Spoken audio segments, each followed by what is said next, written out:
안녕하십니까. 브랜드에 대해서 이제 제가 뭐 지금까지 여러 각도에서 뭐 남긴 바가 있죠. 브랜드.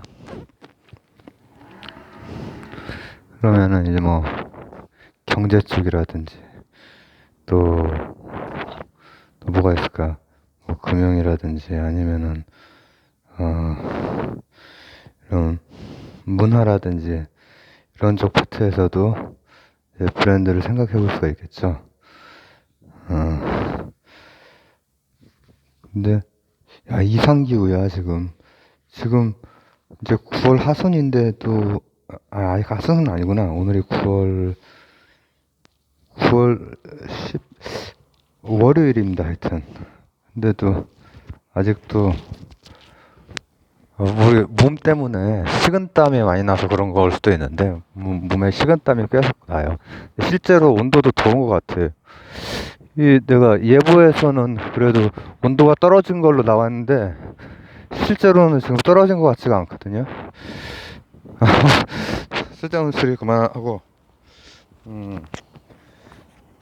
오늘은 이제 브랜드에 대해서 오늘도 좀 뭐 다양한 각도로 이제 한번 보도록 하겠습니다. 왜냐면 이제 그 세상이 빠르게 변화하고 있는데 제가 이제 7년간 이렇게 수경 생활을 하는 도중에도 변화를 많이 했지만은 코로나 이후에 이제 그 변화가 거의 어떤 뭐라고 하면 좋을까? 코로나라고 하는 특수한 상황이 그 변화를 가속시킨 면이 있는 것 같아요. 그래서 세상이 많이 달라졌다.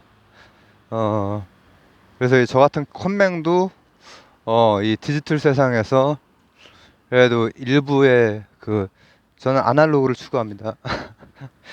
디지털 복잡하기도 하고 처음에 일단 다 복잡하지. 하다 보면 별것도 아닌데 그리고 그런 거 말고 감성적으로도 이제 뭐 아날로그적인 걸로 추구를 하지만은 브랜드랑 관련해서 마케팅 관련된 것도 제가 뭐 굉장히 많이 찍었었고 또 브랜드랑 관련된 것도 뭐 이렇게 찍었었죠. 그게 다 뭐 이제 1년, 2년, 3년 이렇게 지나갔으니까 다시 한번 업데이트를 조금 하면서 좀 새로운 시각으로 한번 같이 생각을 해보자. 이런 거죠. 우리나라도 브랜드 가치라는 게 중요한데 브랜드 가치 제가 한 2년 전 그때쯤에 그런 거를 한번 했던 것 같은데 그 이후에도 뭐 이렇게 지나가는 걸로는 했지만은 했을 때랑 지금이랑 브랜드 가치라고 하는 게 그러니까 코로나 이제 딱 들어올 때쯤부터는 거의 굳어지는 것 같아요. 굳어지면서 상위권이 거의 변화가 없어요. 그 2년 전에 그거 했을 때. 그러니까 2년 전이면은 이제 코로나가 막 시작이 되고 그때 막 변화가 막 일어나고 그러던 때인데 그 변화가 지금은 더 굳어지고 그리고 제가 더 굳어진다고 하는 것은 상위 브랜드 같이 뭐 이렇게 순위 이렇게 매기고 하는 그런 게 있거든요. 근데 그 상위는 큰 변화가 없고 그리고 상위라고 하면 뭐 5손가락을 들 수도 있고 10손가락을 들 수도 있겠죠. 근데 거기 둘 다 별로 큰 변화가 없고 대신 이제 뭐 그 다음부터 한 또 20위 뭐 또 막 뭐 50위 또 100위 이런 데는 변화 성장세가 있는 것들 이런 것들이 또 많이 있는데 그 성장세 있는 이 브랜드들이 다 IT가 아주 그 성장세 순위도 나오거든요. 제가 오늘 도서관 갔다 왔잖아요. 그래서 그 통계 같은 거 다 보고 나왔죠. 2년 전 상황에서 업데이트를 좀 해서. 그러나 이제 그거는 여러분들도 찾아보실 수 있잖아요. 뭐 브랜드 뭐 성장 순위 뭐 이렇게 하거나 브랜드 가치 순위 이런 거 하면은 연도별로 뭐 어떻게 변화했는지 나오거든요. 애플과 아마존과 막 이렇게 계속 엎치락뒤치락하고 우리나라에서 삼성이 들어가 있죠. 최상위권에 삼성 하나가 들어가 있고, 근데 상위권 전부 다 미국 기업이에요. 미국 기업. 거의 전부 다. 그래서 미국이 무서운 나라죠. 제가 세계사랑 관련된 것도 지금 찍어놓은 게 한 두세 개 있나? 뭐 하나 올리도록 하겠습니다. 조만간에. 이렇게 약속을 해놓으면 또 올려야 되는데, 잠깐만. 이렇게 내뱉으면서 올리는 거죠, 뭐. 올릴까 말까 하는 좀, 제가 지금 현재 이렇게 약간, 몸 상태나 이런 게 제가 하고 나서 이렇게 어쩌다 들어보면은 마음에 되게 안 들어요. 근데 그래도 이제 해놓고 조금 도움 받으시는 분들이 있으면 좋으니까 충분하니까 그때랑 지금이랑 브랜드 가치가 역시 미국이란 나라는 뭐 여러 요인이 있겠죠. 그 이전부터 유럽에서 배워왔던 그런 머리 굴리는 거, 뭐 세계사 시간에 얘기했던 이게 그 다른 열강들, 이를테면 가치체계가 다른 열강들도 나쁘지만은 저는 거기를 가치체계적으로 싫어하고, 그러나 이 서구나 영미 이런 데는 진짜 참 나쁜 짓을 참 잘했죠. 이 포장지랑 내용이랑 다르게 이렇게 많이 했던, 그리고 그들이 역사를 써서 이제 그렇게 됐지만 그런 것만 있는 게 아니고 가만 살펴보면은 그들에게는 여러 쌓여온 노하우들, 지금은 어차피 전쟁이 냉전의 그 전쟁도 아니고 뭐 경제전이 되겠죠. 블럭을 어떻게 묶고 어떻게 길을 어느 국가끼리 내고 이런 게 될 텐데, 미국은 이제 그런 데는 참 통달을 해버린 거죠. 그러니까는 역사상 영국 다음으로 이제 미국이 아주 장기 집권을 패권 국가로서 이제 하게 될 것 같은데, 브랜드 가치를 보면은 다 끄덕일 수밖에 없어요.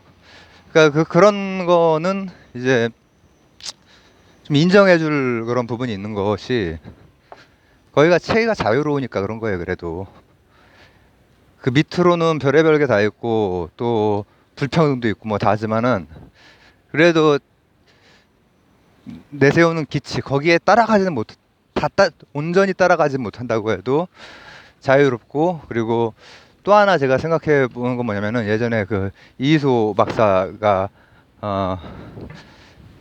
미국에서 이제 저기를 했잖아요. 연구를 했잖아요. 그리고 이제 그 표준 모델에 이제 공헌을 하신 걸로 이제 중력을 제외한 힘들을 설명하신 분이죠. 설명하는데 기여를 하신 분이죠. 그게 지금 이제 물리학에서 보통 그걸로 이제 그 설명을 하는데, 근데 그때 당시에 그때는 이희수 박사님이 저기 할 때는 제가 태어났을 때는 아닙니다. 아직. 언제 돌아가셨나? 70년대 초반으로 제가 기억이 나는데, 그럴 때 이제 우리나라에도 오시고 또 뭐 두뇌 유출에 대한 그거에 대한 것도 이제 막 그때도 논의가 됐는데 지금도 그렇거든요. 지금도 보통 이 선진국 제외한 뭐 개도국이라고도 하죠. 이런 데라든지 아니면 낙후된 지역이라든지 이런 데는 충분히 본인이 거기에서 뭘 이렇게 능력이 있어도 할 수가 없는 면도 있고, 또 미국이라고 하는 나라가 아무리 그 밑바닥에 또 쓰레기 같은 그런 면이 있지만은 이 그런 그 받아들이는 문화잖아요. 기본적으로는 이제 정권에 따라서는 그 반대 얘기를 하기도 하고 이제 하지만은 어 최소한 미국이 패권 잡고 나서는, 그 전까지는 미국도 이제 주로 고립주의였다면은 패권 잡은 이후에는 간헐적으로 고립주의가 있었고, 그리고 대부분은 받아들이는 문화, 그러다 보니까 그쪽에 굉장히 많이 몰려서 제가 말했듯이 그냥 샌프란시스코 하나만 해도 유럽의 어느 국가랑 비교해도 GDP가 뭐 앞설 정도로, 웬만한 나라보다 앞설 정도로 유럽의 그 핵심이 되는 나라들, 그런 나라들이랑 경쟁이 되는 주예요. 그 주 하나만으로도 샌프란시스코가 이제 첨단 그런 게 이제 많이 있죠. 근데 그래서 이제 두뇌가 몰려들 수 있고, 거기에서 이제 그 아메리칸 드림, 그 기회가 주어지고, 그 기회가 주어지기 때문에 아주 그 유수의 그 이런 뭐 브랜드들이 엄청나게 스타트업에서, 그러니까 벤처를 하면서 벤처하고 실패하고 벤처하고 실패하고 이렇게 해도 또 일어설 수 있는 기회가 주어져서 되는 경우들이 많아요. 실제로 미국은. 우리나라는 일단 한 번 뭘 딱 실패를 하면은 일어서는 게 되게 힘들어가지고, 좀 지금 제가 되게 걱정되는 그 친구도 사업을 하는데 이제 한 번 실패하면 일어서기가 되게 힘들어가지고, 아이 그래도 연락은 해야지 말이야 자식이. 연락도 안 해. 7년 정도 됐지. 7년 한 6년 된 것 같네. 제가 응급실에 있을 때 한번 통화를 한 적이 있었거든요. 그때 이제 일이 좀 걔가 안 풀려가지고. 근데 미국은 그런 게 되기 때문에 다양한 어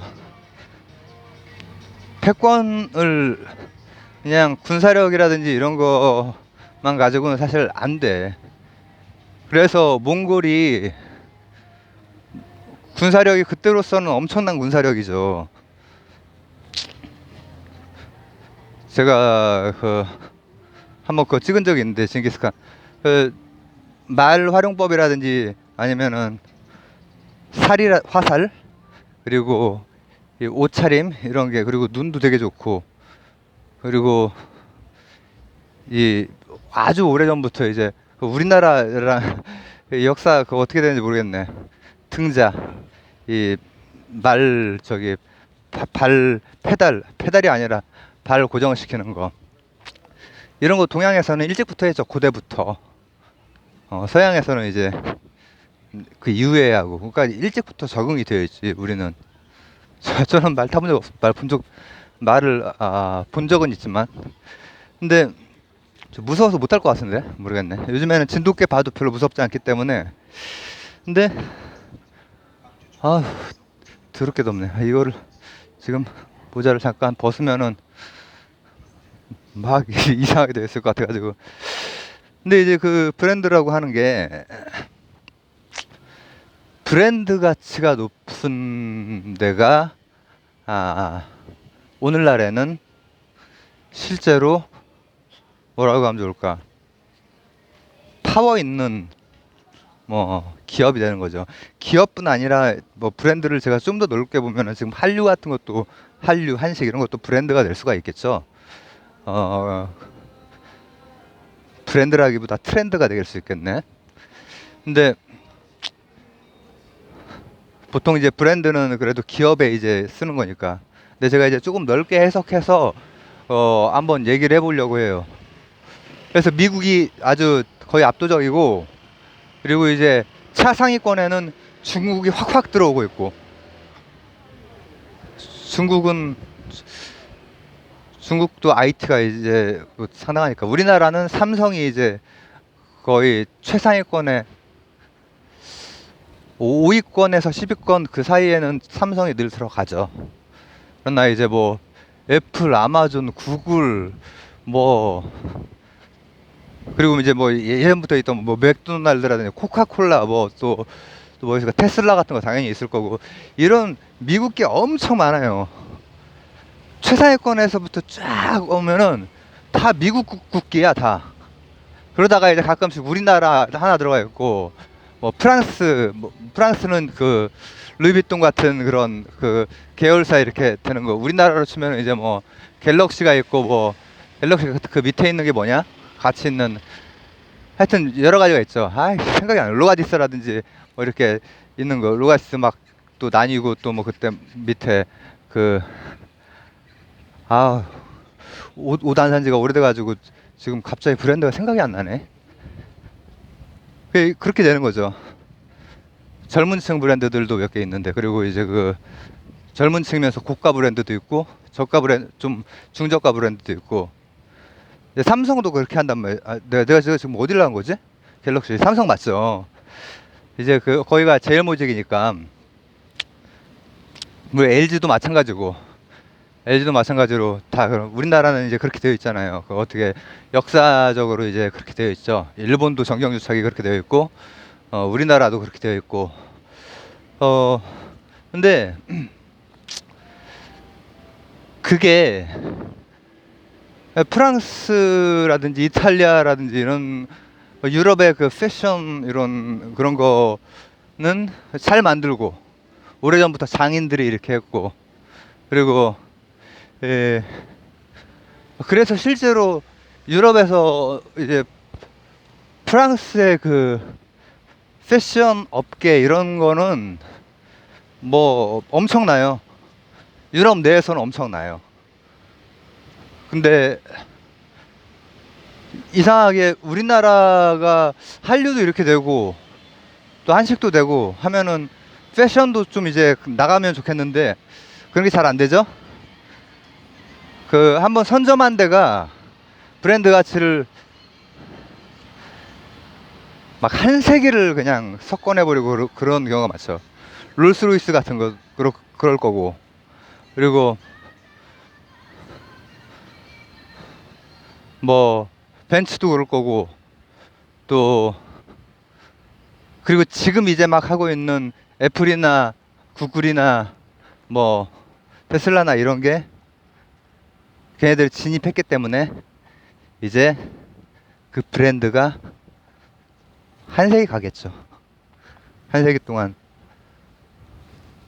늘 어떤 순위권 안에 거의 잘 안 바뀐다라 이거예요. 틈새로 들어가는 게 되게 어려운 거야.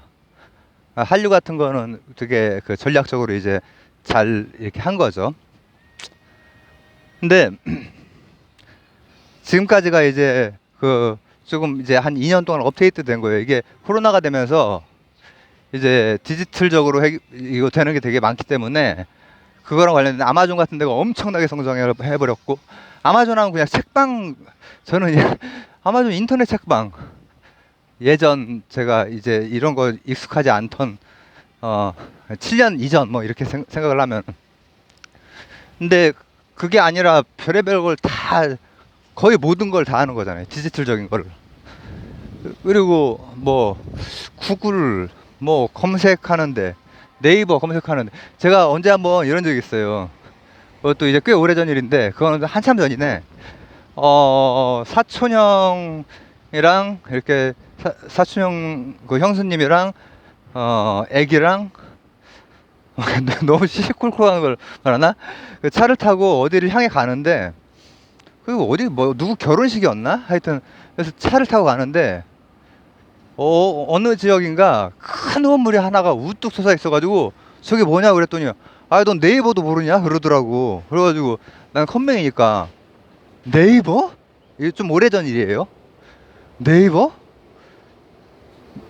깜짝 놀라가지고. 그래서 왜 이렇게 깜짝 놀라냐. 나는 네이버가 대학생 선배하고 후배하고 둘이서 밤샘으로 이렇게 돌아가면서 12시간씩 이렇게 하는 그런 벤처, 그런 IT 그냥 다락방 같은 데 사는 데인 줄 알았는데 저런 엄청난 건물이 있단 말이야? 했더니 막 웃더라고. 그때 제가 이 폰 바꾸기 전까지 투지를 20몇 년, 3년 전까지 썼으니까 네이버 이런 거를 폰으로 본 적이 없지. 나는 컴퓨터도 컴퓨터도 뭐 듣는 거 이렇게 듣는 용으로 쓰고 하니까. 근데 그게 이제 그런 변화가 이미 시작이 됐는데 가속화가 됐다라는 거야. 그거를 이제 제가 지금 얘기를 한 거고, 이겠다 제가 이제부터가 이제 진짜인데, 이거 뭐 두 번째 편으로 나눠서 해야 될 수도 있겠네. 아까 식은땀을 너무 많이 흘려가지고 지금 조금 낫네. 아까보다 뒤지는 줄 알았네. 근데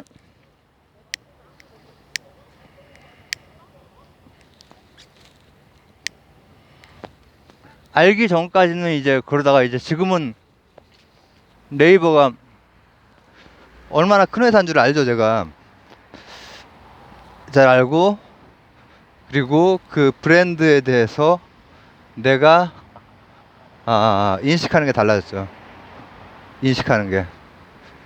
왜 한 번 진입해서 성과를 낸 그룹이 그렇게 어느 정도 갈 수가 있고, 또 파생되는 그걸로도 많이 갈 수가 있느냐 하면은, 이를테면은 애플 같은 경우에 애플이랑 관련된 아이폰 말고 여러 가지가 나오잖아요. 여러 가지 뭐 타블렛이라든지 뭐 여러 가지가 나오잖아. 삼성도 마찬가지. 삼성이나 뭐 이제 LG 같은 데는 원래 시작할 때부터 우리나라는 그런 식으로 이제 하긴 했지만은, 그런 것들이 다 브랜드 파워에서 나오는 거란 말이죠. 근데 내가 브랜드를 잘 몰랐다가 알기도 하고 막 그러죠. 그걸 보려고 하는 거예요. 자, 갑자기 칸트가 나옵니다. 이 칸트는 역시 경험론과 합리론을 이제 묶어줄 수 있는 거대한 인물이고, 우리가 사는 세상을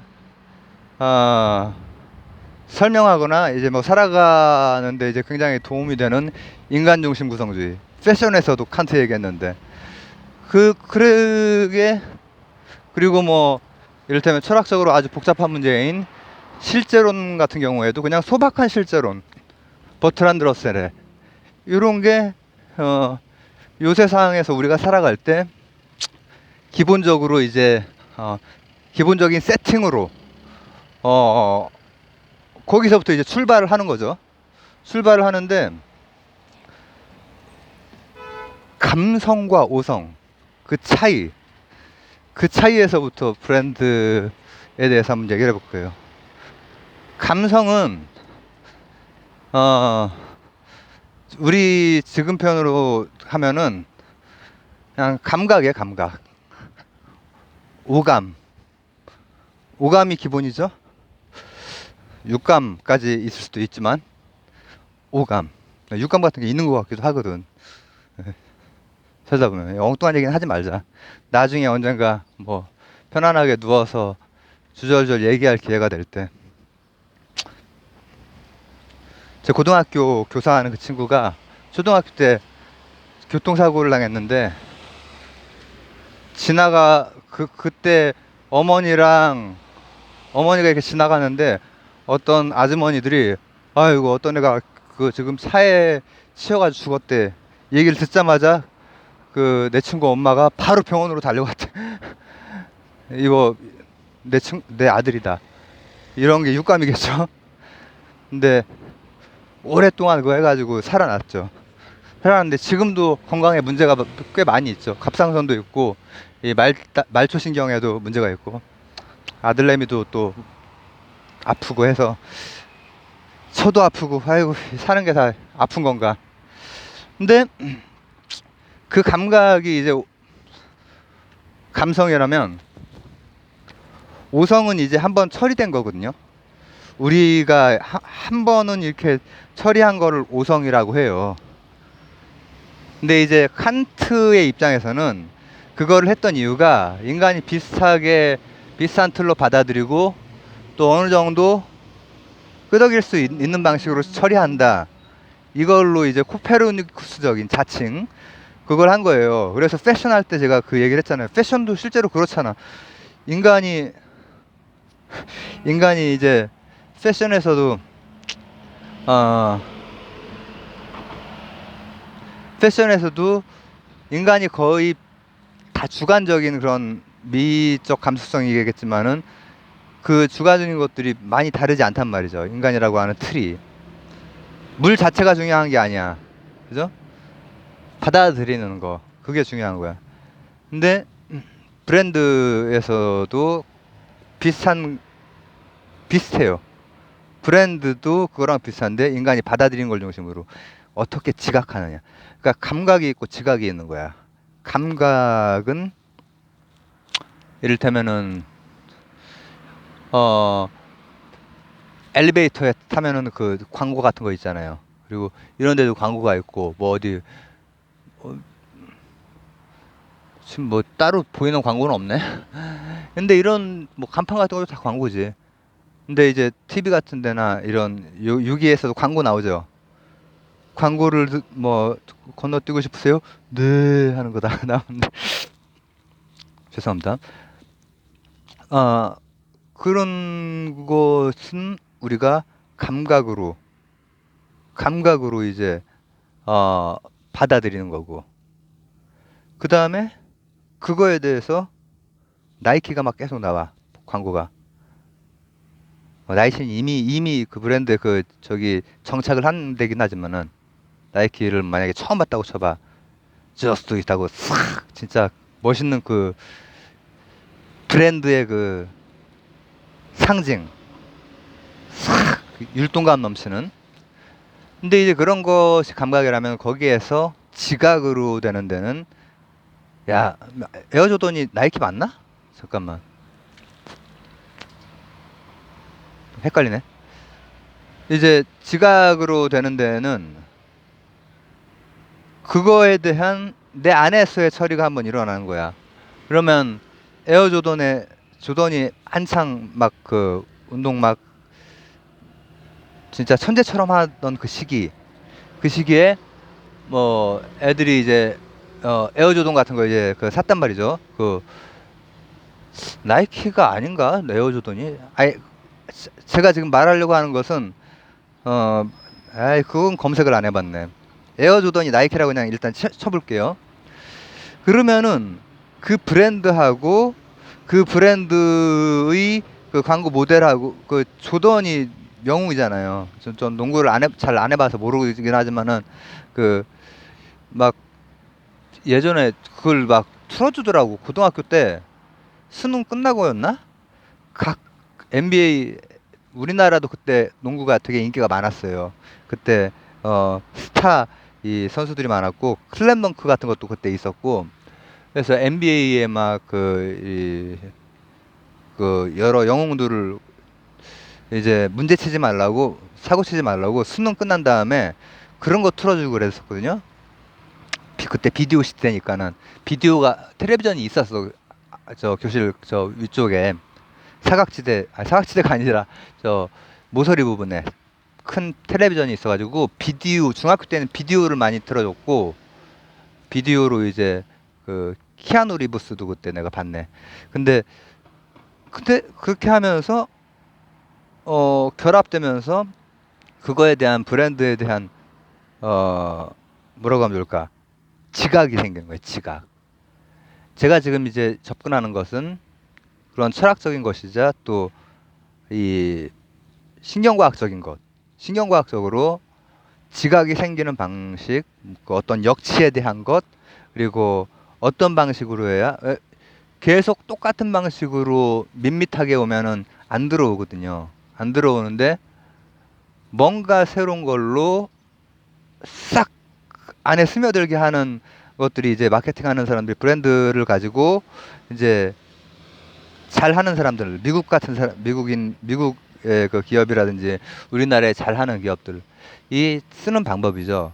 그러니까 삼성이랑 LG랑 어떤 기술은 LG가 더 높죠. 그러나 삼성이 결국은 이 잡아버리잖아요.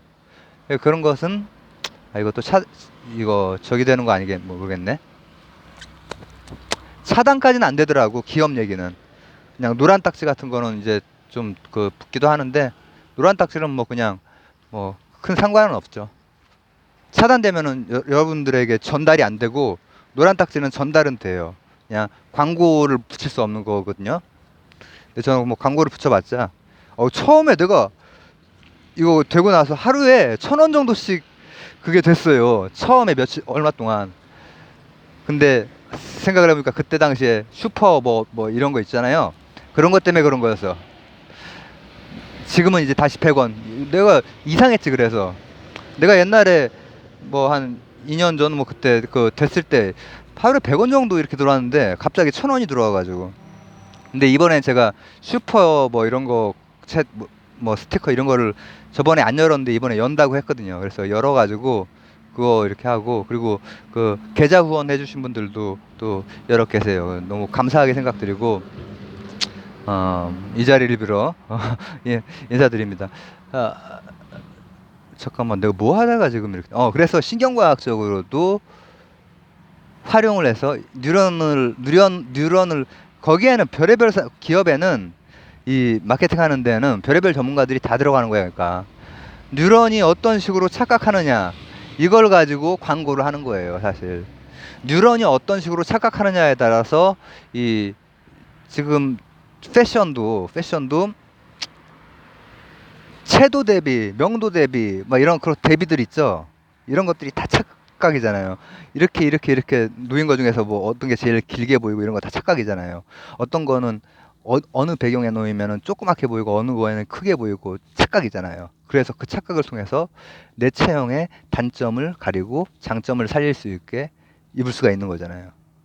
그러니까 지금 제가 입고 있는 요것도 어, 이거 그냥 그 이런 티셔츠인데 제가 지금 접었어요.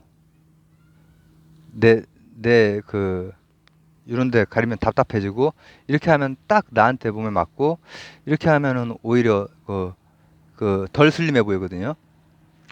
근데 색이나 형태나 이런 거로 해서 그렇게 착각해서 우리가 패션을 이용하듯이 이 브랜드를 만드는 사람들도 마케팅을 하는 사람들도 그걸로 신경학적인 그런 것까지 철학적인 오감과 오성과 감성뿐 아니라 신경학적인 것까지 활용해서 어떤 텀으로 뭘 하고 어떻게 묶어서 팔고 이런 것들이라든지 광고하는 거, 광고는 누구를 쓰고 어떻게 하고 어떤 강도로 하고 또 우리는 같은 거는 이제 자극이 안 되거든. 그래서 새로운 게 나와야 돼. 그러니까 제가 유튜브 광고 중에서 이런 거 있더라고.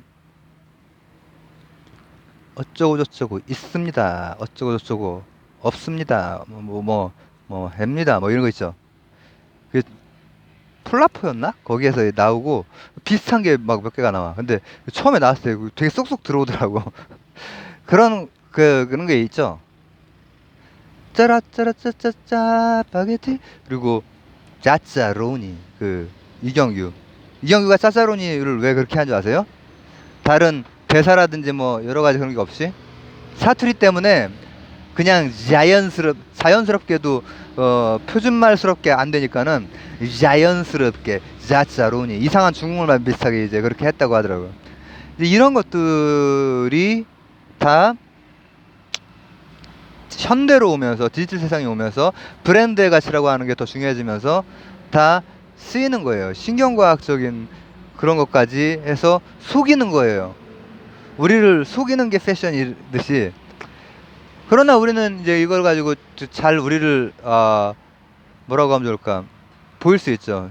제가 오늘 지금 찍는 날 올리는 거 방금 올린 게 그 블랙 수트인데 그것도 제 뭐 체형이라든지 아니면 제 손목 발목 이런 거를 잘 살려서 이제 나름대로 한다고 한 거란 말이죠. 근데 그게 다 어떻게 보면은 건전한 속임수지. 근데 이제 마케팅이나 이제 브랜드에 있어서는 건전한 속임수가 아닌 경우도 있죠. 이를테면 제가 말했듯이 기술력 차이가 이렇게 되는데도 반대쪽으로 갈 수도 있고, 그리고 한동안 잘 나가던 그러니까 그게 감각과 지각을 통해서 브랜드를 우리가 인식을 하는 거야. 그래서 한때 일본이 젊은 층에서는 한국이 많이 전 세계적으로 이제 그렇지만은 중년 이상 혹은 중년보다 좀 젊은 층들도 아시아에서 한국이 지금은 많이 알려졌지만은 그래도 일본이 바로 그 브랜드 가치, 그 파워를 되게 잘 이용을 했고, 일본의 얘기들이 많이 이렇게 전 세계에 퍼졌고, 여러 가지 얘기의 공유. 아시아 국가 중에서 이제 좀 특이한 스탠스였죠. 근데 지금은 이제 뭐 바뀌고 했지만은, 그래서 이제 조금 국뽕적으로 얘기하면 일본 문화 조금 이제 일본 문화는 사람들이 뭐 호기심이나 이런 거지 한국 문화처럼 그렇게 너무 막 좋아하고 뭐 그런 건 아니다. 그래서 그 댓글 같은 걸로 뭐 이렇게 이제 그런 국뽕 영상들도 있잖아요. 근데 제가 생각할 땐 그렇진 않아요. 어, 일본이 뭐 우리나라랑 그 역사적으로 좀 그게 있고 해서 그렇긴 하지만은 일본 좋아하는 어, 중년 앞뒤, 노년층이나 중년 앞뒤나 좀 젊은 층들도 많이 있고요. 어, 그리고 우리나라가 더 세련돼서 뭐 한류 여러 분야에서 세련돼서 좋아하는 거지. 그런 거 이제 경쟁력으로 승리를 한 거지. 그런 브랜드를 선출한 거지. 근데 이제 브랜드가 가지고 있는 그 가치, 그 파워, 이제 거기에는 로열티가 있어요. 로열티. 충성도가 있는 거야. 그래서 뭐 아이폰 같은 거 나오면 막뭐 살라고 막 이렇게 막 하는 거 있잖아요. 어느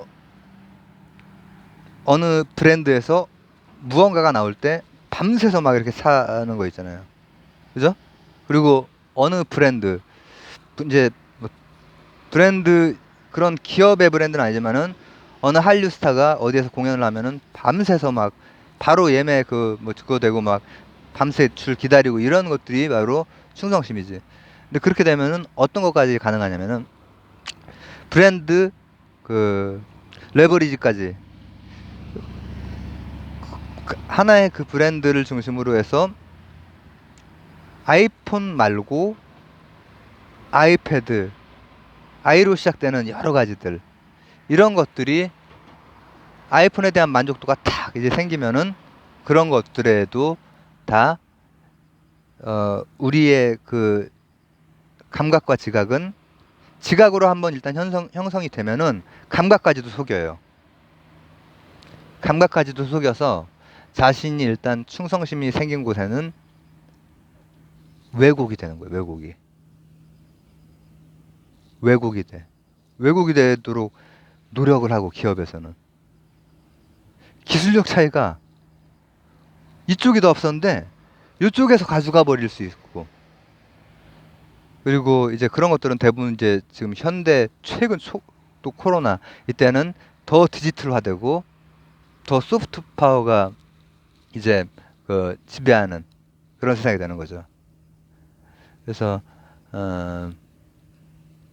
오늘은 브랜드 가치에 대한 뭐 얘기를 뭐 꼭 경제적인 것뿐 아니라 다양한 각도에서 좀 이제 그 예전에 했던 거 업데이트도 하고 또 철학적인 거나 과학적인 거, 인식에 대한 것, 우리가 브랜드라고 하는 것을 어떻게 인식하느냐, 그리고 브랜드에 속을 수 있다. 어, 아주 뭐 세계 유수의 그 브랜드에서 문제가 돼서 리콜되고 알고 보니까는 굉장히 허접하고 이제 이런 것들이 드러날 때가 있죠. 속는 거지. 왜냐? 한번 일단 선점하면은 그게 우리나라에 지금 삼성이랑 현대 이 정도가 좀 상위권에 있거든요. 현대는 이제 삼성보다는 한참 밑이지만, 근데 현대 같은 경우에도 전기차 같은 걸 하니까, 근데 이제 수소차 이런 거 그 막 지원받고 막 하고 그랬죠. 근데 어, 우리가 브랜드에 대해서 이렇게 얘기를 한번 나눠보는 거는 속지 않기 위해서지. 근데 그런 거에 대한 투자가 됐건 아니면 뭐 구매가 됐건 이런 게 전기차는 괜찮은데 수소차는 그렇게 잘 안 되거든요. 수소차 하는 데가 별로 없어요. 근데 전기차는 그래도 삼성이 아니라 그 현대가 발을 걸쳐놨기 때문에. 근데 이제 자율주행이나 이런 조금 더 어, 이게 뭐 그렇게 장기적인 것도 아닌데 조금 있으면은 뭐 전 세계적으로 이제 그렇게 될 텐데 그런 쪽으로도 좀 됐으면 좋겠는데 어쨌든 여러 브랜드를 우리가 볼 수 있는, 그리고 브랜드가 가지고 있는 브랜드에 대한 뭐 신뢰도라고 하는 게 좋겠지. 로열티라고 영어로는 쓰지만 어떤 신뢰, 구입을 하건 안 하건 신뢰, 그리고 또 그거를 통해서 파생적으로 아 거기라면 믿을 수 있지 하고 오는 것들도 다 이제 우리의 그 인식 인식의 문제에 달려 있다. 그렇기 때문에 도움이 될 수도 있지만은 우리 인식이 선입견으로 작용을 했을 때는 속을 수도 있다. 뭐 이런 얘기까지를 하면서 실용적으로 마치도록 하겠습니다. 감사합니다.